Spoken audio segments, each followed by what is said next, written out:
hoş geldiniz. Bir sergi yaptık.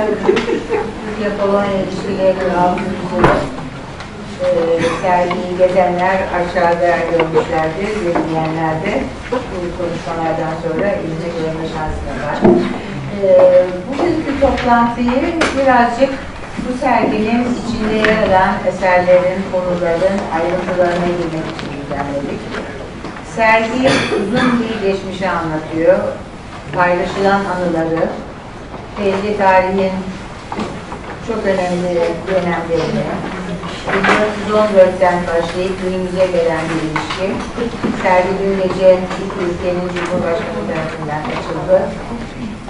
Ve öyle zannediyorum ki belli dönemleri Polonyalı meslektaşlarımızın cömert verdikleri eserlerle de çok yoğun bir biçimde canlandırdı. 35 değişik koleksiyondan geldi. Varşova Milli Müzesi'nin koordinasyonunda bu seçilen eserler uzun bir yolu kat edip buraya geldiler. İşlerinde elbette buradan gitmiş çok malzeme var. Buradaki sanatın etkisiyle orada üretilen malzeme var. Yeni yorumlara yol açmış evreler var. Ve elbette tarihin belli dönüm noktaları var. Onlardan arta kalan malzeme var.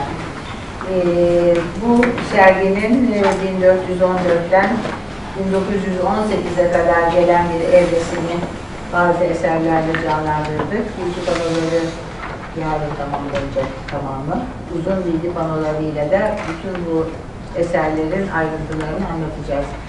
Bugünkü sempozyuma kabul edip gelip bildiri vermeyi kabul eden değerli meslektaşlarımıza, hocalarımıza, sevdiğimiz dostlarımıza teşekkür ediyorum. Ve bugünkü ilk toplantıyı bir tarihle başlıyoruz.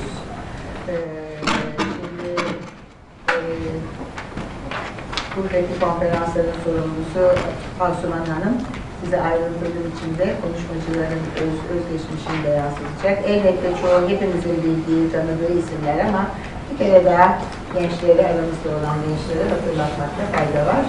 Ben size hoş geldiniz diyorum. Uzun sempozyum dizisinden sonra sergiyi daha sakin bir biçimde de gezdirmenizi bekliyoruz. Bundan sonraki konferans dizileri ve konserler olacak. Onlarla da sizi aramızda görmeyi arzuluyoruz efendim. Hoş geldiniz.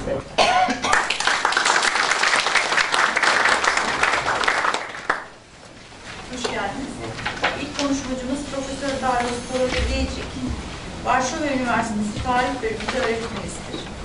1986-87 arasında Varşova Devlet Arşivi, 88-2006 arasında Varşova Üniversitesi Tarih Bölümünde çalışmıştır. 2006'dan bu yana da Polonya Bilimler Akademisi'nde öğretim üyeliği yapmaktadır. Genel çalışma alanı, Osmanlı İmparatorluğu ve Doğu Avrupa'daki geç dönem Cengiz devletleri, erken modern ve modern tarih, özellikle Doğu Avrupa ve Orta Doğu'ya odaklanarak çok etnili ve çok yeni toplumlarda toplumsal ve kültürel sorunlar, diplomasi tarihi, sınırlar ve imparatorluk tarihi.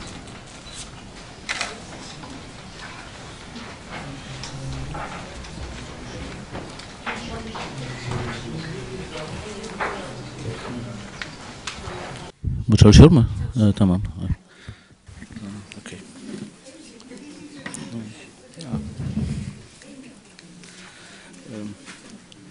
Sayın Başkan, değerli dinleyiciler, ben İngilizce daha kolayca hissediyorum. Bunun için İngilizce konuşacağım. It is impossible to cover 600 years of the Polish-Turkish relations in 20 minutes. Therefore, I decided to recollect just a few moments that I consider especially meaningful and worth mentioning at the solemn occasion that we are celebrating these days. My selection is, of course, subjective. I have chosen 6 events for 6 centuries, namely from the years 1414, 1542, 1676, 1790, 1913, and 1939, just to give a few glimpses into the rich history of the mutual contacts. In 1414, many European monarchs and diplomats gathered at the town of Constance in southern Germany. The aim of the Council of Constance was to end the schism in the Catholic Church. The Church was then divided into 3 factions, each one headed by its own pope, so there were 3 popes altogether. The initiator of the council was Sigismund of Luxembourg, the King of Hungary and of Germany, and the future emperor.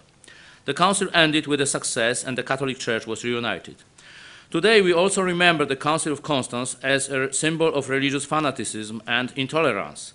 The great Czech leader and church reformer Jan Hus was burned at the stake in Constance as a religious heretic. Apart from religious affairs, the Council of Constance was also the arena of political disputes between European states.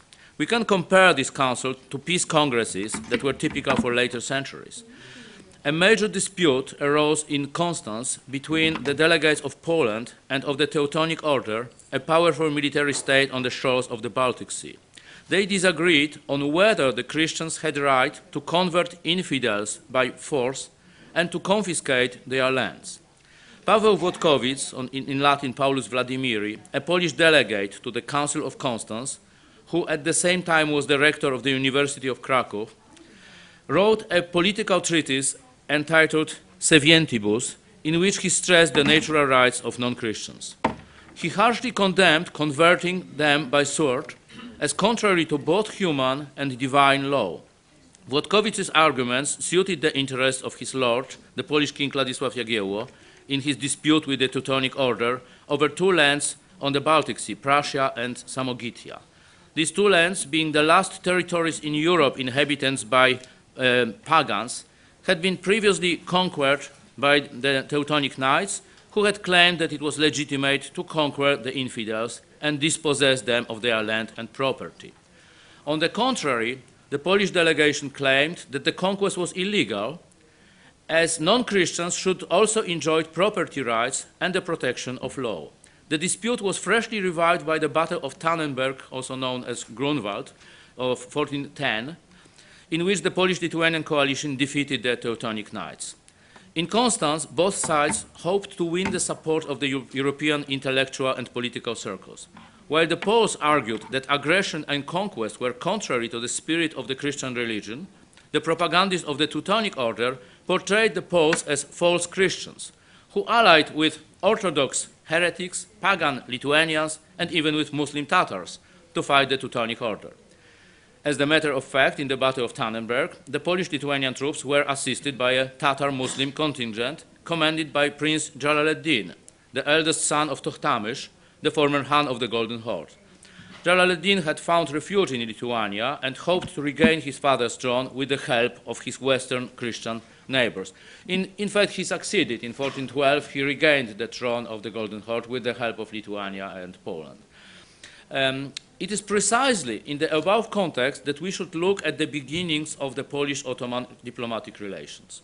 A Polish 15th century chronicler, Jan Długosz, records that in 1414, Sigismund of Luxembourg sent a letter from the Council of Constance asking the Polish king Władysław Jagiełło for military assistance against the Turks. The Polish king had neither wish nor interest to join the anti-Turkish crusade. He kindly declined the invitation and offered his mediation instead. He sent an embassy to the Ottoman Sultan, Mehmed I, thus initiating direct Polish-Ottoman contacts. The embassy was warmly received by the Sultan, who agreed to conclude a truce with Hungary on the Polish request.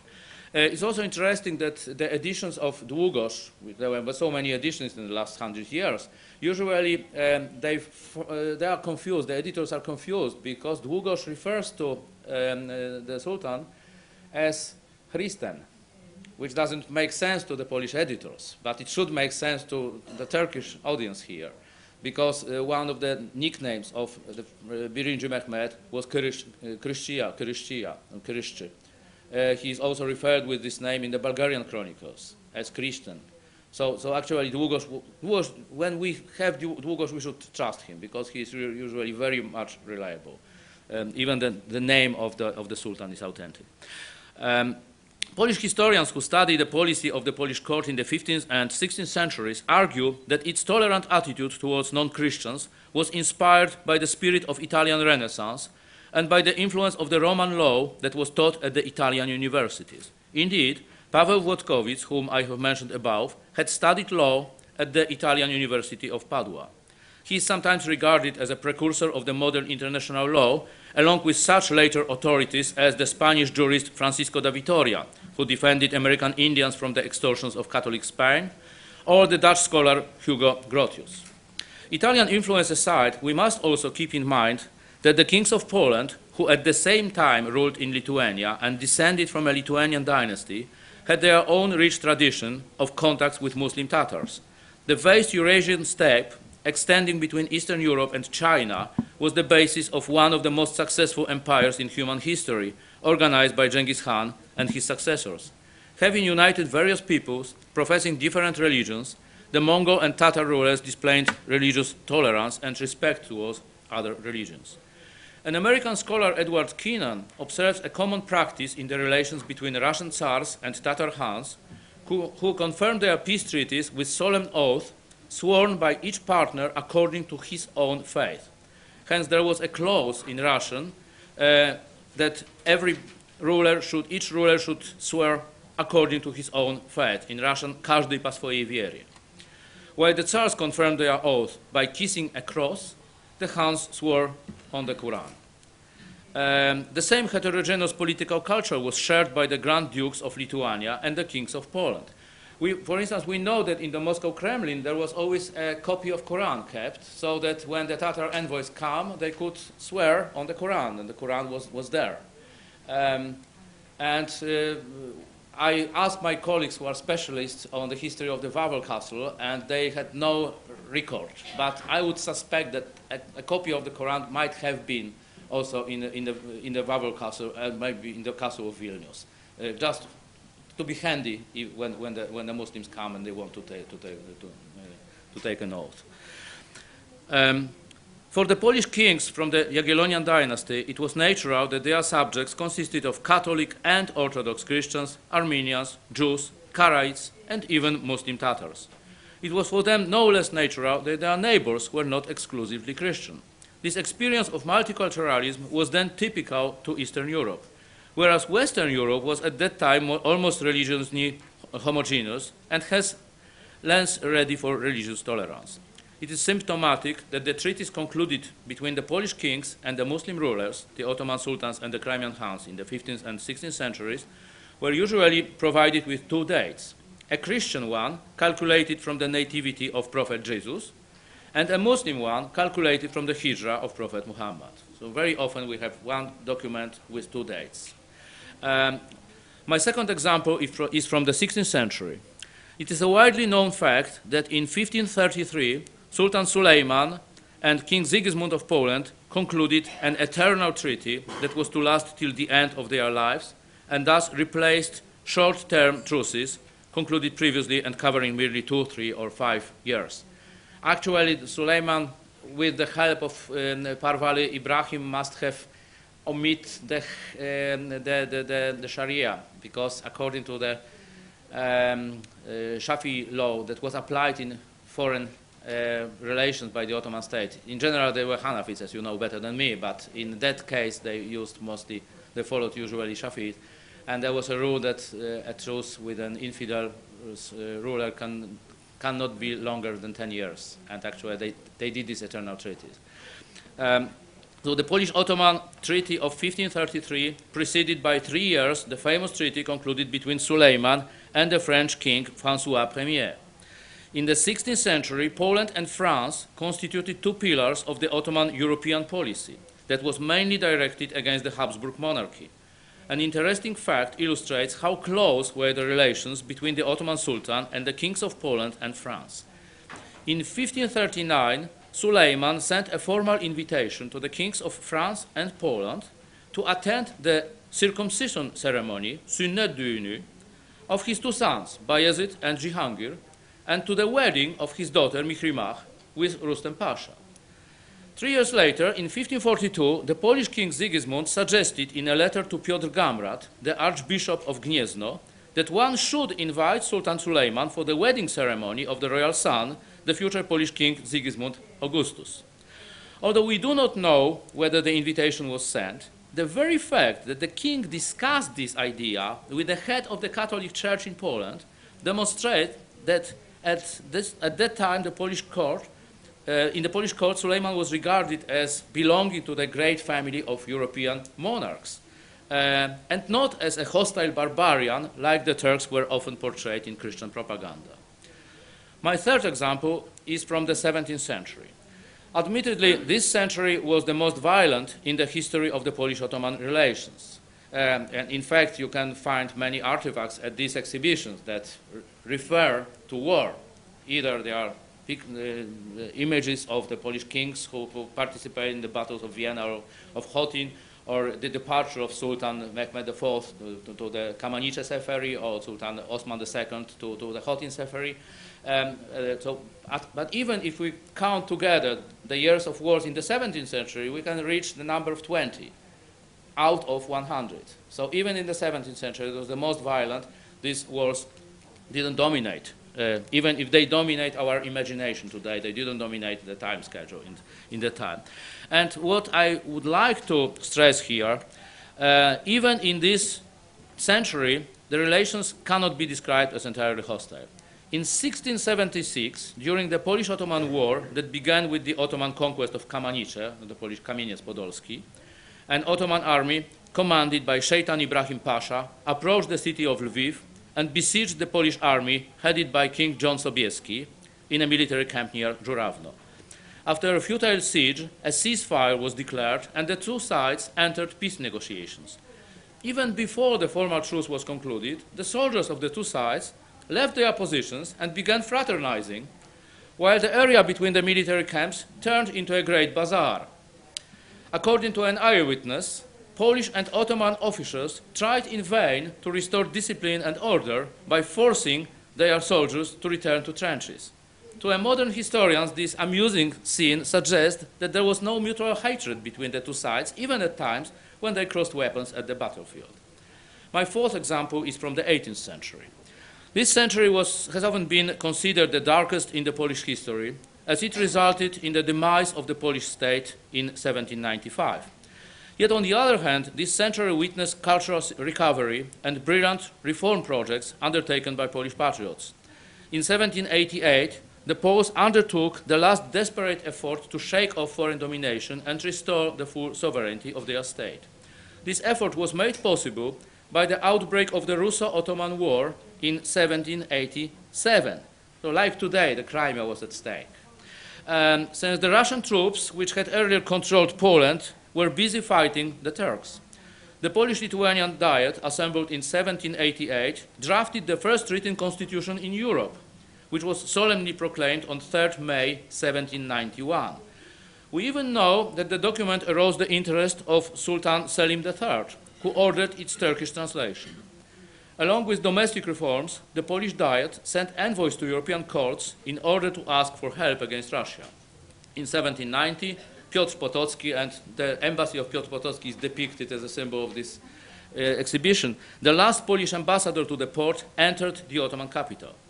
In a project of military alliance negotiated between Potocki and the Ottoman Reis-ul-Kitab Mehmed Rashid, the two allies declared that they must reverse the great damage inflicted to the European balance by the disproportionate rise of Russia. In the French version, we can read about un agrandissement disproportionné et préjudiciable pour l'équilibre de l'Europe. And in the Turkish version, we have an expression, Avrupa mevasinesine irasi halel.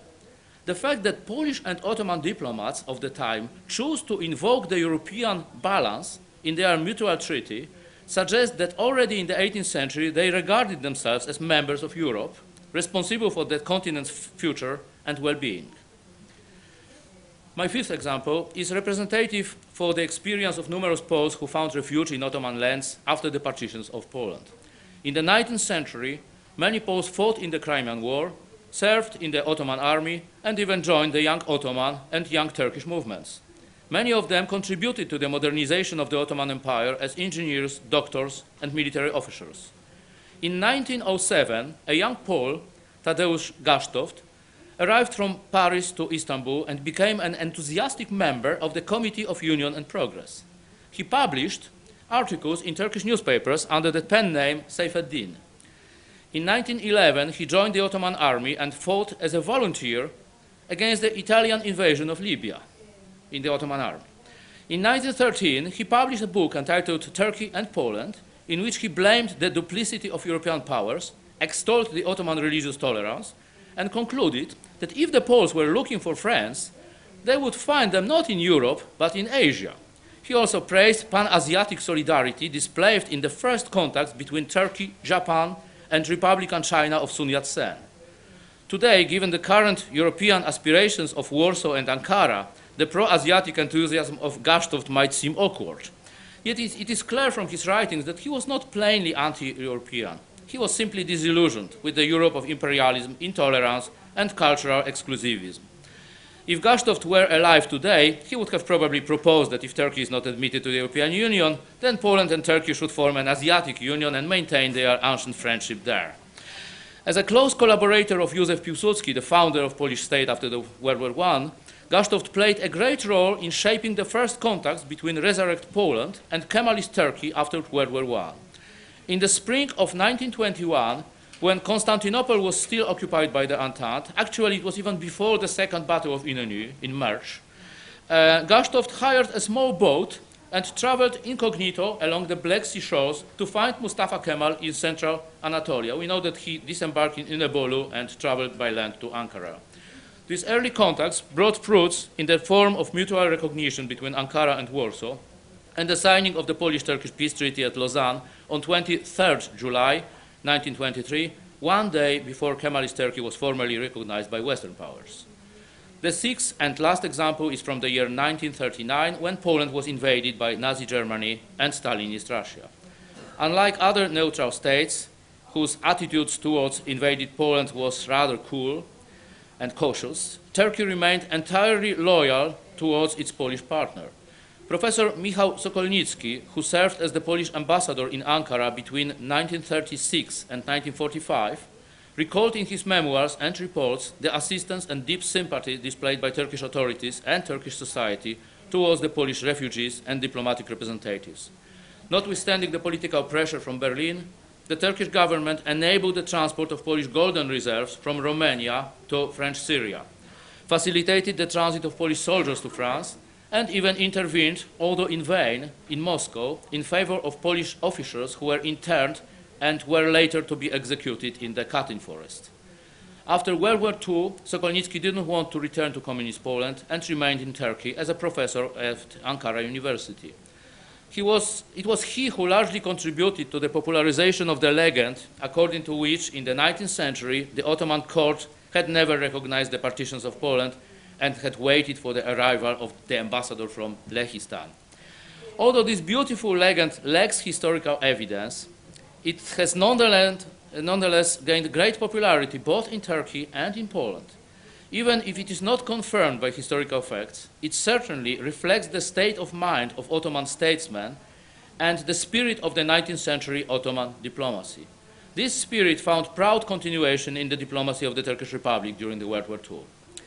In 1989, when Poland regained its full sovereignty after the fall of communism, Tadeusz Mazowiecki, the first non-communist Polish prime minister, arrived at Strasbourg to confirm Poland's entry to the European Council. He then recalled the very same legend, although in a completely different political context.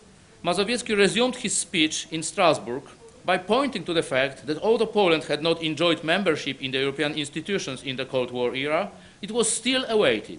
And after over 40 years, the ambassador of Lehistan finally arrived. And the Polish Prime Minister used this term, the ambassador of Lehistan, in Strasbourg, when nobody knows what is Lehistan in Strasbourg, either in French or in English contexts.